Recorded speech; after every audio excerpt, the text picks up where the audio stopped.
Hello there. We are live. Welcome to Existential Sunday. Good morning to you who are watching it in the morning. Good afternoon to you who are watching in the afternoon. And good evening to you who are watching it at night. I want you to pull up a chair, grab yourself a cup of coffee if it's in the morning, something stronger, maybe. I'm sure it's 5 o'clock somewhere. I know it's 5 o'clock somewhere where you're watching this. And welcome to all of you. My name is Corey, if we have not met before. I'm a husband. I'm a father. I am a podcast host, a writer, a speaker, also sing. I don't know, go down the list of stuff I do. I do some things. But you're a part of right now Existential Sunday, which is a place for folks who are going through the process of deconstructing and decolonizing their faith and wanting to wrestle with like the complexity of the world around us, the ever-changing, ever-evolving world around us, and issues of faith or justice or culture. So welcome to all of you who are watching later on. Welcome to all of you who are watching live. If you're watching later or live, you can share this broadcast right now. You never have to ask my permission to share it. In fact, I encourage you to share it because I think there's some stuff that I'm going to say today that I think will be pretty helpful for all of us. At least I hope so. So welcome to all of you. And those of you coming in live, leaving comments, I will come through later on and say hello to all of you to make sure that you know that I saw you and I'm glad that you are here. Let me get a sip of water. Hold on.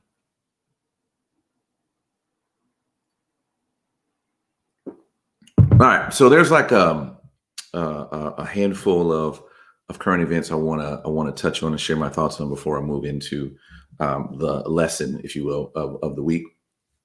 First and foremost, I'd like to pause for a moment to remember Ruth Bader Ginsburg, who passed away 2 days ago. And I didn't know how beloved she was until after she passed, and seeing how it affected so many people. And I think it affected people in a couple of different ways. But I didn't know much about her, to be honest. She was somebody who, if I saw her walk into like a restaurant or something, which I'm not saying I did, but if I would have known who she was, even though I didn't know much about her.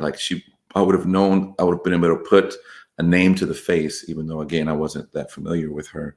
And I just want to encourage all of us, especially when public figures pass away, that we aren't so quick to politicize their death.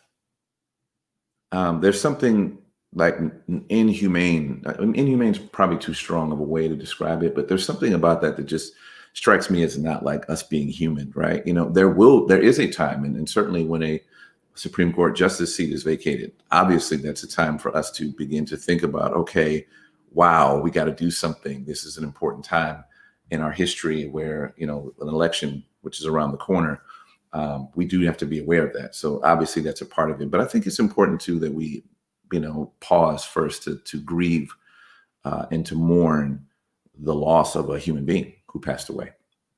So that's first. I want to acknowledge that. Secondly, there is earlier this week, I saw that the family of Breonna Taylor was awarded a $12 million settlement in a civil suit against the town of Louisville, city of Louisville.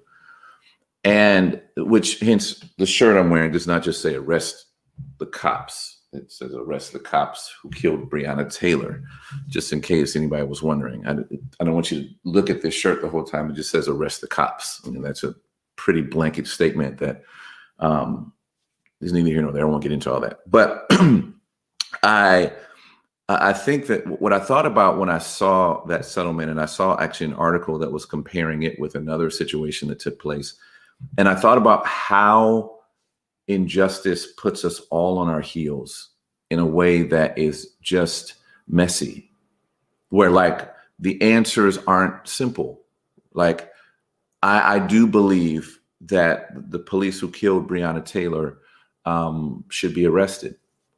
But I also believe that that is somewhat of a punitive way of dealing with it. I believe that when an innocent woman is killed in her house, asleep, mind you, that yes, someone should be held accountable, but it's not enough. $12 million is not enough. Like it's a step in the direction of atonement. It's our best attempt at atonement, but ultimately, ultimate justice, ultimate atonement, I think is always beyond our reach. And I think that's what's so ugly and devastating about injustice, is that it brings us to this place where we are not enough. Like our ideas about what to do, how to fix it, how to handle it is not enough. But you do also see in America, and I kind of touched on this last week a little bit, this whole idea from the Torah of an eye for an eye and a tooth for a tooth. In essence, like the early Hebrew best understanding of the equivalencies of life for life. You know, if you take someone's life, we take your life. If you take someone's land, you have to repair it at this amount. Like, here's how we will repair. Here's our best attempt at that. And what I saw this week in America is that our justice system, if you didn't know this before, more evidence of this is there is a police officer in Minneapolis named Mohammed Noor, who last year killed an Australian woman named Justine Ruszczyk. And Mohammed Noor became the first police officer in Minneapolis history to be convicted, to be tried and convicted of a police-involved shooting, for that to be tried as a homicide. He became the first ever. And her family was awarded $20 million.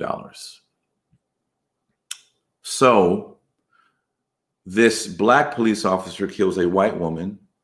The white woman's family is awarded $20 million. And her killer is arrested, tried, and convicted of a homicide. Breonna Taylor's family received $12 million, not even an arrest. So I don't know what else we are to gain or to pull from that or grasp from that, other than the value of Black life in America is different than the value of white life. That's just what we're like. We're dealing with this inequity. That there is this inequity that shows itself, that presents itself. And I bring this up for you to have another example in front of your face of, here is two incidents. One, a woman is asleep in her bed, and police officers fire shots from all over blindly, just start firing shots into her home, striking her, I believe, 8 times, killing her. Her family receives $12 million. The police walk around free. White woman shot, killed.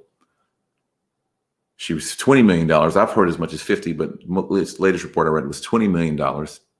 And the Black police officer who killed her was arrested. Again,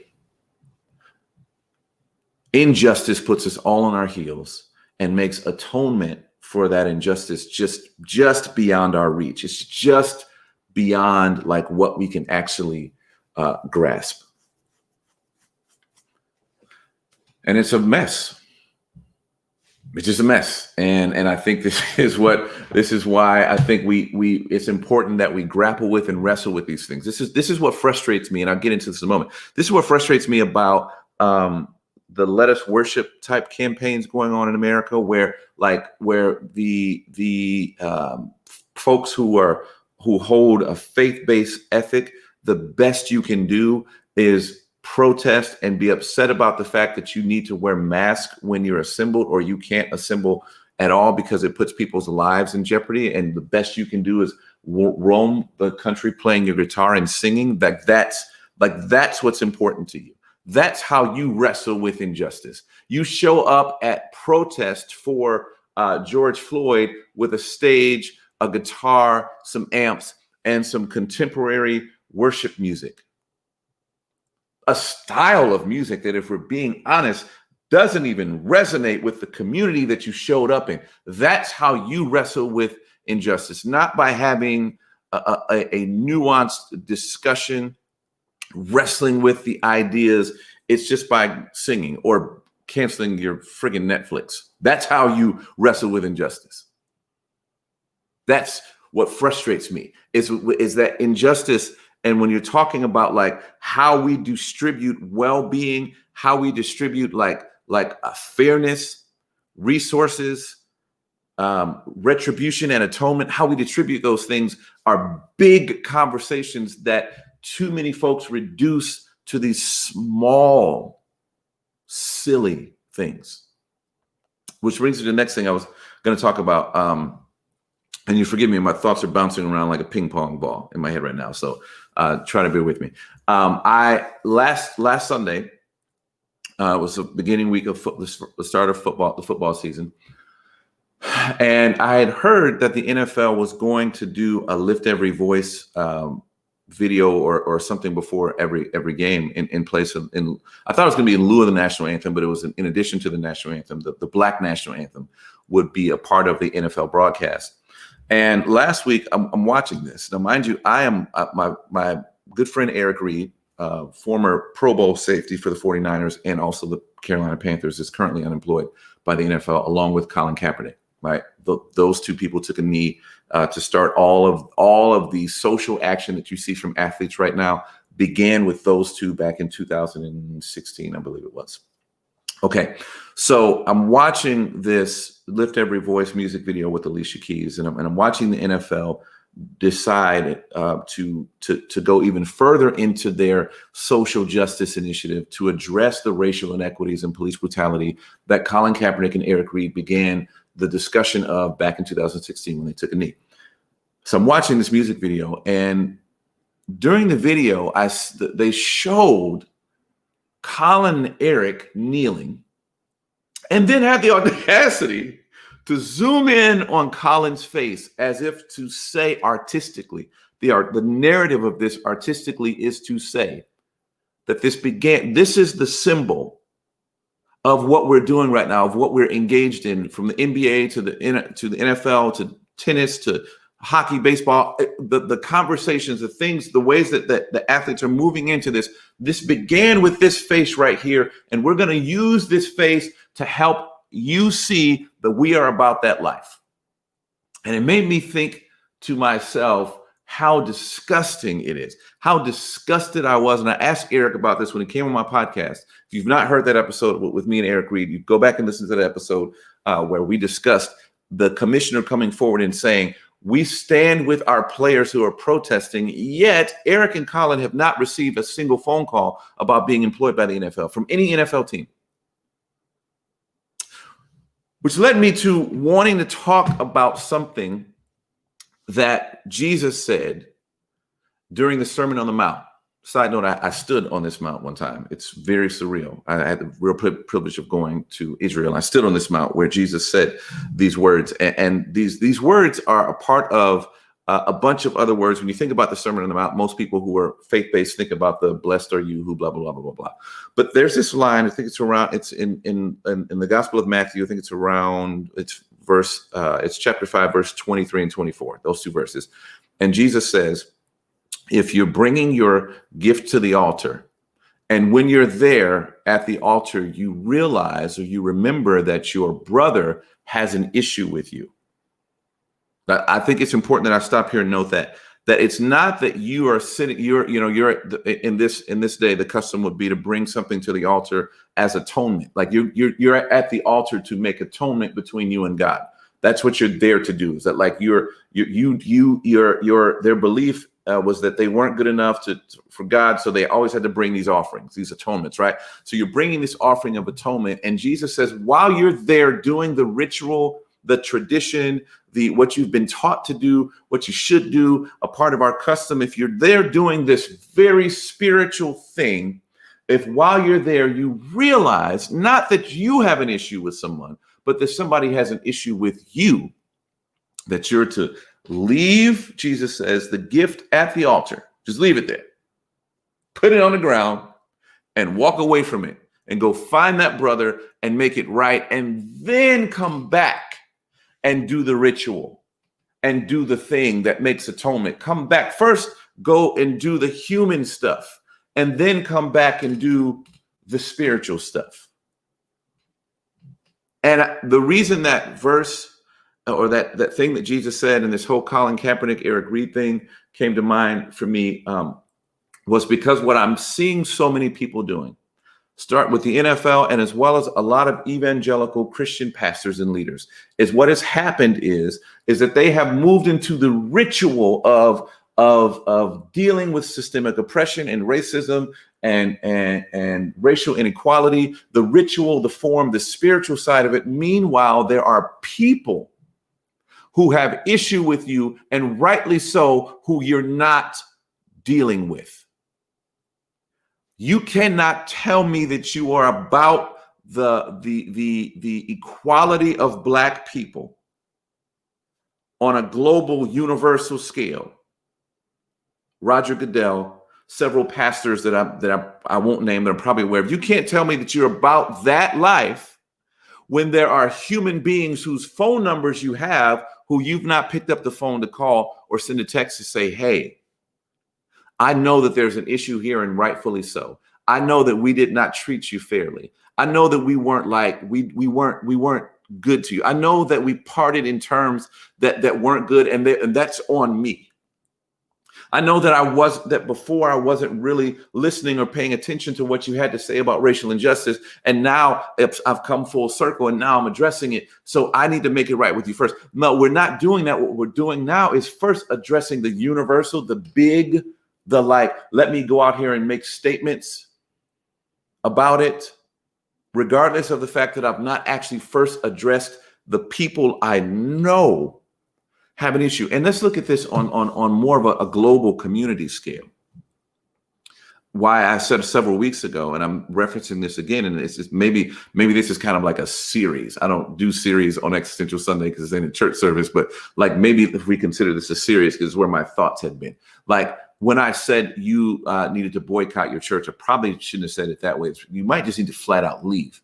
And the reason I say that is because the reason that Jesus said it is because if we are noticing that Black people in America are dealing with gross oppression and systemic inequities, and we know that's happening, the ritual and form and tradition that's happening across our faith traditions that are not addressing those things, in my humble opinion, are going counter to the instruction that Jesus gave in the most popular sermon ever given. When he said, again, if you are bringing your offering, and you're at the altar, you're there, you're doing the thing, you're bringing your atonement gift, and you realize that someone has beef with you, leave it and go make it right. And I think that's where my head's been at, what I've been thinking about when you hear people crying out for equality, crying out for to be able to live our lives without the lens of suspicion. I was reading a book the other day by one of the authors that really shapes a lot of the way I think. He's white. He's a white guy. And I'm reading this book, and I'm reading about how he grew up. And in reading about how he grew up, I'm thinking to myself, wow, this is amazing. Like, this is why he's been able to do what he's been able to do, because he grew up without the lens of suspicion. Like, white men in America grow up without having to validate why they're anywhere. White men can walk out on a golf course and not have to think about whether or not people are staring at them or wondering what they're doing out there, or wondering if they're good or not. I had someone yesterday walk up to me and say, I thought you were Tiger Woods. Like, to not have to deal with like going into a store and having people follow you around, to not have to question or wonder if like your white children, when they're learn to drive and driving around, do not have to wonder if when the police pull them over, if that will be the last thing that happens in their life. Like, to live your life that way. I don't get to live that way.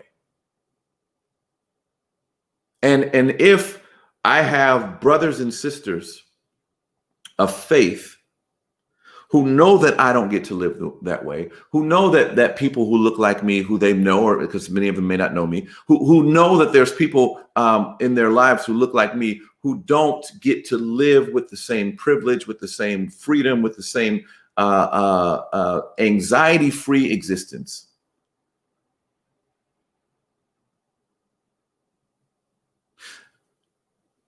I don't get to live an anxiety-free existence. I don't get to leave my house with the assurance that people are going to trust me. Hell, I don't get to speak with the assurance that people are going to trust me. They're going to trust that I know what I'm talking about. They aren't going to fact check and double check to make sure that what I'm saying makes sense or is true. Like, I don't get to live that life. And I think because of the fact that so many Black folks don't get to live in that way, to me, I think it's why it's so grievous to me to see people of faith continue to go on in their lives as if this is not happening to people, brothers and sisters who they claim to love. Like, to go on with business as usual, to make these gigantic issues out of things like cuties and Netflix and mask wearing, as opposed to addressing the very real issues in front of you that are about people who you actually know, who sit next to you in church, who have worked for your churches. Instead of actually doing the hard work, the vulnerable work, it's easier to just yell and scream about masks and Netflix. Which brings me to where I want to land today. To give us something to do, right? To something tangible to work through. Forgive me for my limited amount of information that I have to give you. So I'm going to encourage you to Google for a more in-depth understanding of what I'm about to share with you. But I did get about a 15-minute lesson from a Jewish friend of mine about the significance of Rosh Hashanah and Yom Kippur. Rosh Hashanah started on Friday at sunset and ends tonight, which is the start of the year. It's the Jewish New Year. And what it triggers is something that's really interesting to me and fascinating. It triggers a 10-day period. Rosh Hashanah triggers a 10-day period between that and Yom Kippur, 10 days of atonement or days of awe. And during the days of awe, what traditionally these days are about is making sure that you make atonement with God, but not by prayer, just prayer or meditation or some sort of ritual, but that you also think about anyone who you have wronged during these 10 days, and that you find those people and that you make amends. You do your part to make amends. And it's so fascinating to me. And I think the reason why it's so easy, especially for Western evangelicals, to really kind of not fully lean into these kinds of rituals and ideas is because we have kind of stripped Jesus of his Jewishness. But historically, obviously, Jesus being a Jewish man living in a tradition, in the traditions and customs and rituals of Jewish people, Jesus saying, "Leave your gift at the altar," is kind of speaking to this thing that's sort of embedded in Jewish custom and religion. That is, if my neighbor and I are not cool, then it's impossible for me and God to be cool. It's just not possible. Whereas in our more Western evangelical ideology, I can have people that not be cool with me and have legitimate beef with me and still feel like I'm okay with God, because men don't judge me, God does. And I just think that there's such that's such a problematic way of thinking that I want to invite you over these next 8 days now, I believe it is, 8 days to think about this. Think about participating in the days of awe, even if you're not Jewish. Of participating in that in your own way, of thinking through, maybe even making a list of the people who probably in a very legitimate way have an issue with you. Even if you because again, we're all the hero in our own story. We're all the protagonists in our own story, right? So if someone's got an issue with me, that's because they didn't understand my virtue. Fine. Even if that's where you are. If you can think of some people who are like, I haven't spoken to them in years, and I haven't spoken to them in years, probably because of this conversation or this thing or that other thing. That maybe over these next 8 days or so, you could be thinking or making lists and then trying your part, doing as much as it depends on you, doing as best you can to make atonement with him. And I want to say also really important to me is that this whole thing, right? Like it is this whole thing about spirituality, about faith, about how we arrange ourselves in our society is so much bigger than just my own individual piety, like my own individual sense of I pray, I read my Bible, I meditate, I give money to homeless people, I give money to organizations and causes, like all of those things that make us feel good, like we're doing well. I think this season is to remind us that we have a connection to one another, that our liberation, if you will, is tied up with one another. So this is again the point. I don't get to just act like nothing's going on when my brother and my sister are like suffering. Like I don't get to enjoy my meal the same way, knowing that someone right outside my door doesn't have food to eat. Not to say I don't eat, not to say I don't enjoy my life. Or my point is, I don't get to enjoy my life the same way as like, or without the awareness that what I'm enjoying, someone else is not enjoying, and I need to hold those things together in this really strange tension. I understand it's strange and it's contradictory, but it's also true. It's paradoxical. It's paradoxical to go, yes, enjoy your life, but also realize that there are people who don't get to enjoy the things that you get to enjoy. And I'm connected to those people. I'm not different in terms of how I was created, the imago Dei. I'm not the image of God, created in the image of the divine. I don't get to separate myself from the person who doesn't have. And I don't get to treat the person who doesn't have like they don't have because it's their fault. Because it could be any one of us that winds up being the person who's other and without and not enjoying the things that we're enjoying now. And we have a collective responsibility to one another. So when and why you leave your church is if your church, your temple, your mosque, whatever you go to, whatever community you're part of, is not thinking about the community of people who have issues with America and who are not making it right between them and them. That makes sense when I say them and them. You're not making your collective community is not doing their part to make it right between them and the oppressed. And certainly, if there have been people who were a part of your community who are no longer a part of that community, and they're no longer a part of that community because they didn't feel welcome, because they couldn't put roots down, you have an obligation to stop preaching, stop singing, stop giving, stop volunteering, stop everything. If we are to take the teachings of Jesus seriously, we're to stop all of those things, go find those brothers and sisters who have been harmed by us, make it right, and then we come back. But guess what? I think then we come back with that brother or sister.